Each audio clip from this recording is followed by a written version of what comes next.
নমস্কার। আজও আবার আমি আমার একটা রেসিপি নিয়ে, সেই রেসিপিটা হলো কি, ডিমের স্টোর বানিয়ে রেসিপিটা করব। ডিমটা ফাটিয়ে নিয়েছি। এই যে আমি টোস্টে এইভাবেই বানাবো। এই দেখুন, এইভাবে দিলাম। এই যে টোস্টটা হয়ে যাচ্ছে। এর জন্য এই দেখুন, আমি উল্টিয়ে দিলাম। বন্ধুরা, আমি 4টে ডিমের এখানে টোস্ট বানিয়ে নিয়েছি।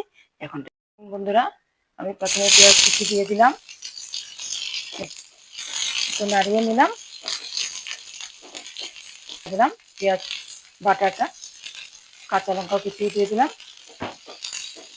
মশলাগুলো নিয়ে নিয়েছি, এগুলো দিয়ে দিলাম আমি। সঙ্গে নুনও আছে। এখন একটু জল দিয়ে দিব, আমি এটা কষিয়ে নেব। দেখুন বন্ধুরা, আমার ডিম টোস্ট করে রেসিপিটা হয়ে গেল। আমার দেখলেন রেসিপিটা, ডিম টোস্ট করে কিভাবে করলাম। যদি আপনাদের পছন্দ হয়, লাইক করবেন, কমেন্ট করবেন, শেয়ার করবেন এবং আমার রেসিপিগুলো দেখতে থাকবেন।